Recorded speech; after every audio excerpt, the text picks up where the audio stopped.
ಪೂರಿ ನೋಡಿ ಎಷ್ಟು ಚೆನ್ನಾಗಿ ಬಲೂನ್ ಥರ ಉಬ್ತಾ ಇದೆ ಅಂತ. ಮೈದಾ ಹಿಟ್ಟು ರವೆ ಯಾವುದು ಉಪಯೋಗಿಸ್ತೀರಾ, ಬರೀ ಗೋಧಿ ಹಿಟ್ಟು ಉಪಯೋಗಿಸ್ಕೊಂಡು ಮೇಲೆ ಗರ್ಗರಿಯಾಗಿ ಒಳಗಡೆ ಸಾಫ್ಟ್ ಆಗಿರುವಂಥ ಪೂರಿ ಜೊತೆಗೆ ತುಂಬ ರುಚಿಯಾಗಿರುವಂಥ ಡಾಬಾ ಸ್ಟೈಲ್ನಲ್ಲಿ ಚೆನ್ನ ಮಸಾಲ ಯಾವ ರೀತಿ ಮಾಡೋದು ಅಂತ ತಿಳಿಸ್ಕೊಡ್ತಾ ಇದ್ದೀನಿ. ಎರಡಕ್ಕೂ ಕಾಂಬಿನೇಷನ್ ಅಂತೂ ಎಕ್ಸಲೆಂಟ್ ಆಗಿರುತ್ತೆ. ಸೊ ಬನ್ನಿ ಈಗ ಮಾಡೋದು ಯಾವ ರೀತಿ ಅಂತ ನೋಡೋಣ. ಈ ಚೆನ್ನ ಮಸಾಲ ಮಾಡ್ಕೊಳ್ಳೋದಕ್ಕೆ ನಾನಿಲ್ಲಿ 1/4 kg ಕಾಬೂಲ್ ಕಡಲೆನ ರಾತ್ರಿ ಇಡೀ ನೆನೆಸಿಟ್ಟು ತೊಗೊಂಡಿದ್ದೀನಿ.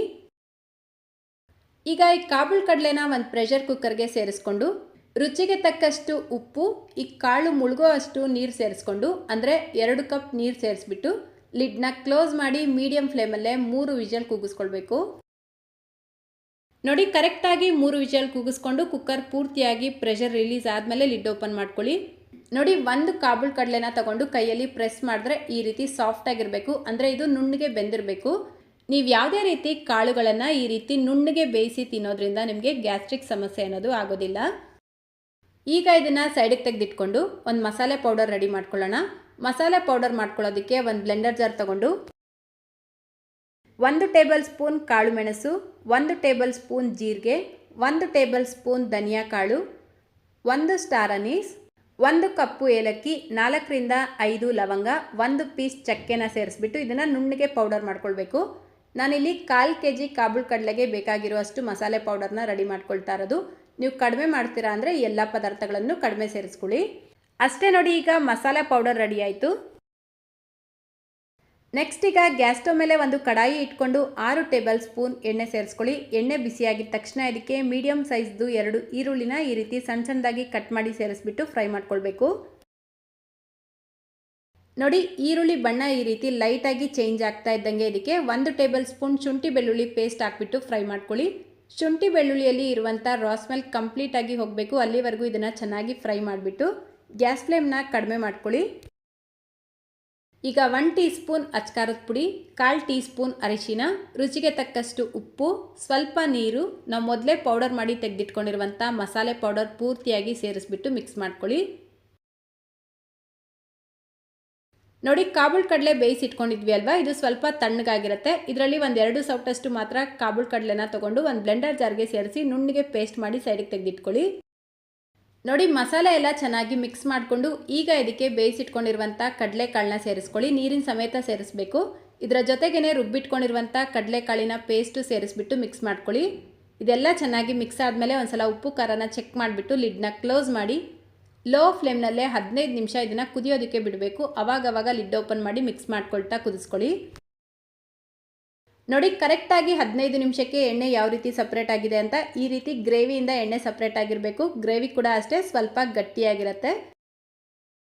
ಈ ಕನ್ಸಿಸ್ಟೆನ್ಸಿ ಬಂದಿದ ತಕ್ಷಣ ಗ್ಯಾಸ್ ಫ್ಲೇಮ್ನ ಆಫ್ ಮಾಡ್ಕೊಳ್ಳಿ, ಯಾಕಂದರೆ ಇದು ತಣ್ಣಗಾದ್ಮೇಲೆ ಒಂಚೂರು ಗಟ್ಟಿಯಾಗುತ್ತೆ. ಲಾಸ್ಟಲ್ಲಿ 1 ಟೀ ಸ್ಪೂನ್ ಕಸೂರಿ ಮೇಥಿ ಅಥವಾ ಕೊತ್ತಂಬರಿ ಸೊಪ್ಪನ್ನ ಸೇರಿಸ್ಕೊಳ್ಳಿ, ಫ್ಲೇವರ್ ಚೆನ್ನಾಗಿರುತ್ತೆ. ಅಷ್ಟೇ, ಈಗ ಡಾಬಾ ಸ್ಟೈಲ್ನಲ್ಲಿ ಸೂಪರ್ ಟೇಸ್ಟಿಯಾಗಿರುವಂಥ ಚೆನ್ನ ಮಸಾಲ ರೆಡಿಯಾಗಿದೆ. ಈಗ ಪೂರಿ ಮಾಡ್ಕೊಳ್ಳೋಣ. ಪೂರಿ ಮಾಡ್ಕೊಳ್ಳೋದಕ್ಕೆ ನಾನಿಲ್ಲಿ 2 ಕಪ್ ಗೋಧಿ ಹಿಟ್ಟನ್ನ ತೊಗೊಂಡಿದ್ದೀನಿ. ನಾನು ಉಪಯೋಗಿಸಿರೋದು ಅಂಗಡಿ ಗೋಧಿ ಹಿಟ್ಟು. ನೀವು ಬೇಕಿದ್ರೆ ಮನೆಯಲ್ಲೇ ಮಾಡಿರುವಂಥ ಗೋಧಿ ಹಿಟ್ಟು ಕೂಡ ಉಪಯೋಗಿಸ್ಬೋದು. ಇದಕ್ಕೆ ರುಚಿಗೆ ತಕ್ಕಷ್ಟು ಉಪ್ಪು ಹಾಕ್ಬಿಟ್ಟು ಸ್ವಲ್ಪ ನೀರು ಸೇರಿಸ್ಕೊಳ್ತಾ ಹಿಟ್ಟು ಕಲಿಸ್ಕೊಳ್ಬೇಕು. ಈ ಪೂರಿಗೆ ಹಿಟ್ಟು ಕಲಿಸ್ಕೊಳ್ಬೇಕಾದ್ರೆ ಸ್ವಲ್ಪ ಗಟ್ಟಿಯಾಗಿ ಕಲಿಸ್ಕೊಳ್ಬೇಕು, ಅಂದರೆ ಚಪಾತಿ ಮಾಡೋದಕ್ಕೆ ಸ್ವಲ್ಪ ಸಾಫ್ಟಾಗಿ ಕಲಿಸ್ಕೊಳ್ತೀವಲ್ವ, ಅದಕ್ಕಿಂತ ಒಂಚೂರು ಗಟ್ಟಿಯಾಗಿ ಕಲಿಸ್ಕೊಳ್ಬೇಕು.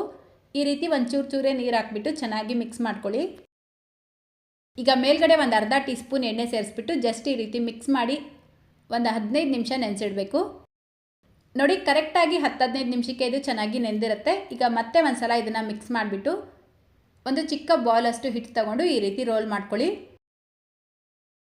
ಈಗ ಇದನ್ನು ಈ ರೀತಿ ಸ್ವಲ್ಪ ಎಣ್ಣೆಯಲ್ಲಿ ಡಿಪ್ ಮಾಡಿಬಿಟ್ಟು ರೋಲರ್ ತಗೊಂಡು ರೋಲ್ ಮಾಡ್ಕೊಳ್ಬೇಕು. ಪೂರಿ ತೀಡಬೇಕಾದ್ರೆ ಜಾಸ್ತಿ ಪ್ರೆಸ್ ಮಾಡಿ ತೀಡಬಾರ್ದು. ಆ ರೀತಿ ಮಾಡಿದಾಗಲೇ ನೀವು ಮಾಡುವಂಥ ಪೂರಿ ಉಬ್ಬೋದಿಲ್ಲ. ನೋಡಿ ಈ ರೀತಿ ಲೈಟಾಗಿ ಪ್ರೆಸ್ ಮಾಡ್ಕೊಳ್ತಾ ರೋಲ್ ಮಾಡ್ಕೊಳ್ಬೇಕು. ಪೂರಿ ಲಟ್ಟಿಸ್ಬೇಕಾದ್ರೆ ತುಂಬ ಮಂದವಾಗೂ ಲಟ್ಟಿಸ್ಕೊಳ್ಬಾರ್ದು. ಈ ರೀತಿ ಮೀಡಿಯಮ್ ಥಿಕ್ನೆಸ್ ಇರಬೇಕು. ಜಾಸ್ತಿ ದಪ್ಪ ಲಟ್ಟಿಸ್ಕೊಂಡ್ರೆ ಪೂರಿ ಉಬ್ಬತ್ತೆ, ಆದರೆ ತಿನ್ನೋದಕ್ಕೆ ಚೆನ್ನಾಗಿರೋದಿಲ್ಲ. ಈಗ ಇದನ್ನು ಮೀಡಿಯಮ್ ಆಗಿ ಬಿಸಿಯಾಗಿರುವಂಥ ಎಣ್ಣೆಗೆ ಹಾಕ್ಬಿಟ್ಟು ಫ್ರೈ ಮಾಡ್ಕೊಳ್ಳಿ. ಇದನ್ನು ಸೇರಿಸಬೇಕಾದ್ರೆ ಗ್ಯಾಸ್ ಫ್ಲೇಮ್ನ ಮೀಡಿಯಮಲ್ಲಿ ಇಟ್ಕೊಳ್ಬೇಕು. ನಂತರ ಹೈ ಫ್ಲೇಮಲ್ಲಿ 2 ಕಡೆ ಫ್ರೈ ಮಾಡ್ಕೊಳ್ಬೇಕು, ಆವಾಗಲೇ ಪೂರಿ ಉಬ್ಬೋದು. ನೋಡಿ ಹಾಕಿದ ತಕ್ಷಣ ಇದನ್ನು ಉಲ್ಟಾ ಮಾಡಬಾರ್ದು. ಲೈಟಾಗಿ ಒಂದು ಕಡೆ ಫ್ರೈ ಆಗಿದ ತಕ್ಷಣ ಈ ರೀತಿ ಉಲ್ಟಾ ಮಾಡಿ ಹಾಕ್ಬಿಟ್ಟು 2 ಕಡೆ ಫ್ರೈ ಮಾಡ್ಕೊಳ್ಬೇಕು. ಮತ್ತೆ ಇದನ್ನು ತಿರುವಾಕಬಾರ್ದು. ಅಷ್ಟೇ ನೋಡಿ, ಬಲೂನ್ ಥರ ಇರುವಂಥ ಪೂರಿ ರೆಡಿಯಾಗಿದೆ. ಇದೇ ರೀತಿ ಉಳಿದಿರುವಂಥ ಎಲ್ಲ ಪೂರಿನೂ ಮಾಡ್ಕೊಳ್ಬೇಕು. ಎಣ್ಣೆ ತುಂಬ ಜಾಸ್ತಿ ಬಿಸಿ ಇದ್ರೂ ಪೂರಿ ಉಬ್ಬೋದಿಲ್ಲ. ನೀವು ಹಾಕಿದ ತಕ್ಷಣ ಇದು ಕಲರ್ ಚೇಂಜ್ ಆಗುತ್ತೆ. ಸೊ ಮೀಡಿಯಮ್ ಆಗಿ ಎಣ್ಣೆ ಬಿಸಿಯಾಗಿರಬೇಕು.